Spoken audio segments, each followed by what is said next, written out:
When you see a headline like this, you think, okay, this is not good news. And if you know people who are buying into conspiracy theories, maybe this will help out. Researchers studying who is spreading the most conspiracy theories. And by the way, this is specifically in Canada. So this is significant. Let me try to find out more. Mathieu Lavigne is analytic lead at the Media Ecosystem Observatory, and he is on the line. Thank you so much for being here, Mathieu, by the way. Appreciate it. So look, I guess the first question is, when you say who's spreading the most theories, I mentioned in our lead up to this, it's not a ton of people, but they get a ton of views. So what have you found out in this research, and how much analysis did you do? Exactly. So we were really interested in studying the spread of conspiracy theories online in Canada and citizens' awareness of conspiracy theories and beliefs in them as well. So we analyzed 14 million posts across 4 social media platforms in Canada between 2023 and 2025. And we used a national survey of 1,000 Canadians to measure, a bit more than 1,000 Canadians, to measure people's awareness and beliefs in conspiracy theories. And one of the main findings is that the supply of conspiracy theories is very concentrated online. So 100 online users account for 68% of all conspiratorial posts and captured almost 90% of engagement on conspiracy theories in Canada. All right. So without naming, I mean, we're not talking about people here, but when you go through sites, what sites are the worst for this? Social media sites? So conspiratorial posts primarily circulate on X. So, for example, 70% of likes on all conspiratorial posts were registered on X in our data set. And in our survey, we also found that frequent users of X were more aware of conspiracy theories and were more likely to believe them than users of other platforms or people who don't use social media at all. Okay, and how, I mean, at some point you'd have to think, anyone else who's posting this stuff, it's because it's lucrative. Is that part of what's going on here? The more you post, the more you're making. Are we encouraging these people? I think it's part of it. So there's public interest in conspiratorial narratives. It's always been the case. People are interested in hearing about them. And some people with high-profile people take advantage of this, and some people are making money out of this.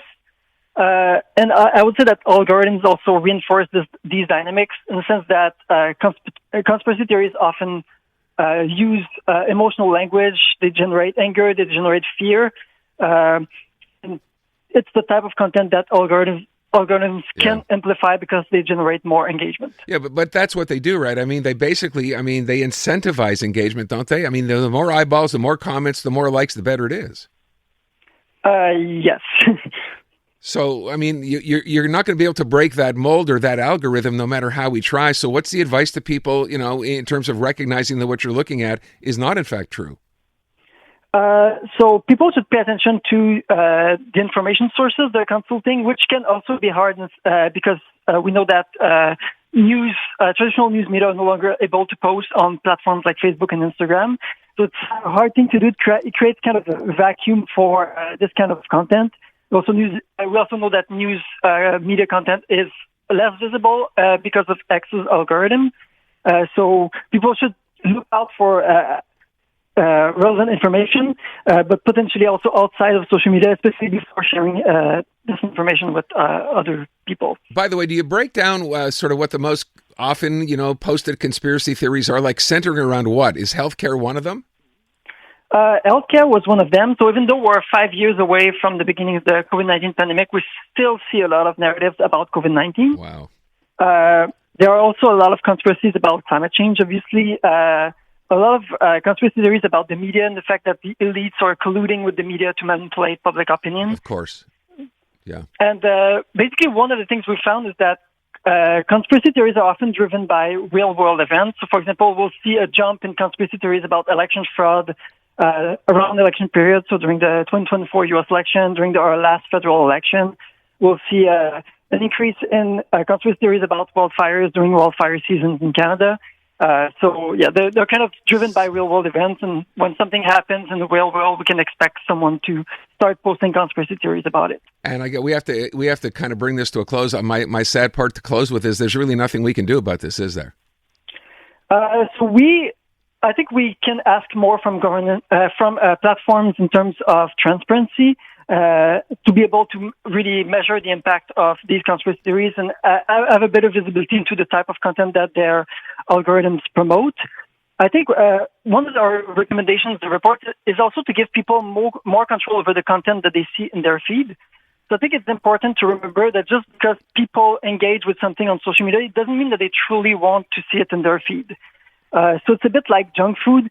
So you eat it if it's in front of you, if it's served to you, but you might make better choices, healthier choices if you had more control. And the European Union has asked platforms to provide users with at least one feed that's not based on profiling. So that's one approach that the Canadian government could use. Well, let's find out or hope that's the case. Mathieu, I want to thank you for the time. Thanks so much.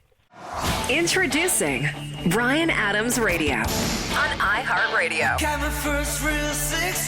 Hosted by Bryan Adams himself. Join me for an insider look on a wild ride through 40 years of global rock and roll. Bryan Adams Radio. Now available on the free iHeartRadio app. Or ask your smart speaker to play Bryan Adams Radio on iHeartRadio. Who's ready to rock?